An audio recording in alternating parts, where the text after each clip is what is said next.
Nous avons rendez-vous avec Faustine Fleurel, la présidente et directrice générale de l'ADAN, qui fédère les entreprises, enfin les professionnels du Web3 en France et en Europe. Bonjour Faustine. Bonjour Delphine. Ce week-end, les citoyens européens seront appelés à voter pour leurs eurodéputés. Est-ce que le Web3, c'est un sujet de campagne d'abord? Et qu'attend le secteur des crypto-actifs de ce renouvellement du Parlement européen, Faustine? Alors en effet, le numérique fait partie intégrante des programmes des candidats, des programmes des listes, des groupes parlementaires européens, dans lequel le Web3 s'inscrit comme l'une des innovations qui aujourd'hui motorise la transformation numérique de l'économie et de la société. Et c'est d'ailleurs de cette façon que les discussions ont lieu avec les candidats, avec les têtes de liste, pour justement continuer cette pédagogie qui est encore nécessaire, comme on peut le voir, mais qui fait du chemin pour expliquer à quel point le Web3 fait partie intégrante finalement des objectifs de l'Europe d'une part et des ambitions que les candidats vont avoir en matière du numérique. Si on prend les objectifs de l'Europe de façon très simple, quels sont-ils? L'autonomie stratégique de l'Europe, la compétitivité, la croissance, les emplois, la transformation numérique, la transition environnementale, la lutte contre la désinformation. Tout ça, ce sont finalement des objectifs très macro, très importants, très haut niveau, dans lequel et l'économie réelle du Web3 et les technologies sous-jacentes jouent un rôle et doivent jouer un rôle.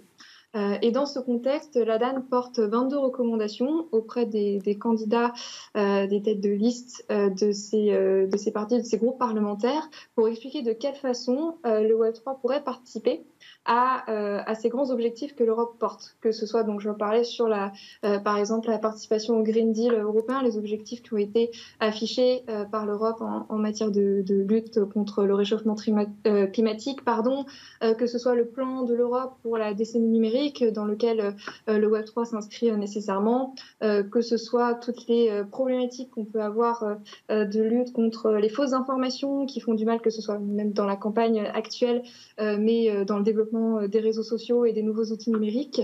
Donc 22 recommandations qui expliquent à quel point le Web3 finalement, et c'est le message important, ce n'est pas un univers parallèle, c'est pas un sujet niche, mais au contraire, ça imprègne l'ensemble de l'économie avec des nouveaux acteurs, l'ensemble de la société avec des utilisateurs de plus en plus nombreux. Aujourd'hui, 12% des Français qui détiennent des cryptoactifs, des consommateurs, des détenteurs de cryptoactifs qui vont aujourd'hui ont besoin de savoir, et donc s'intéressent dans ce contexte-là, ont besoin de savoir comment l'Europe va continuer à impulser cette innovation, surtout au regard de récentes nouvelles qu'on peut entendre du côté des États-Unis, de peut-être un revirement de situation là où les États-Unis étaient peut-être moins allants vis-à-vis de l'innovation Web3, la réglementation n'était pas claire, les acteurs n'étaient pas confortables. On a des sons de cloche comme quoi ça peut changer. Donc il faut absolument que l'Europe continue, la France comme moteur, continue à impulser le Web3. Et de toute façon, on a un règlement qui arrive là en juin au Parlement, justement.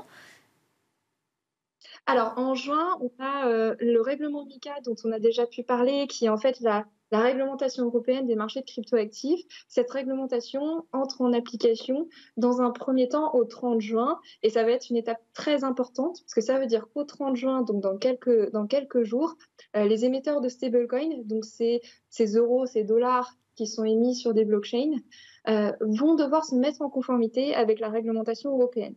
Et ça, y compris pour la France qui a mis en place une réglementation dès 2019, c'est très nouveau parce que ces stablecoins, ces euros, ces dollars qui sont sur la blockchain, c'était pas un sujet qui avait été traité à ce moment-là en France. Donc vraiment, la nouvelle réglementation qui entre en place au 30 juin, ça va être un pas de géant pour le secteur. Et ça va être une marge très haute pour les émetteurs de stablecoins, puisqu'il en existe déjà aujourd'hui, pour se mettre en conformité. Et ça va avoir un impact aussi sur les acteurs de marché que l'on connaît sous le nom de PSAN, les prestataires de services actifs numériques, les CASP dans le jargon européen demain, pour qui MiCA, le reste du règlement, entre en application au 30 décembre.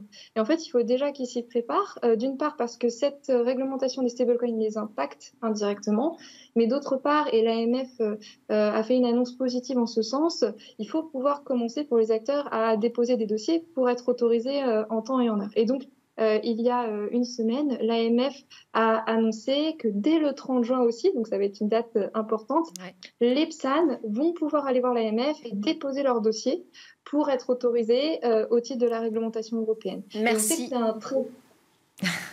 Merci Faustine Fleuret pour vos explications. Et donc oui, ça ne passe pas au Parlement, ça y est, tout ça c'est fait. On est vraiment sur la mise en application. Merci beaucoup Faustine Fleuret de l'ADAD. Merci à tous de nous avoir suivis et merci pour vos questions nombreuses sur les implants neuronaux. J'espère qu'on vous aura davantage éclairé après cette émission. À très bientôt.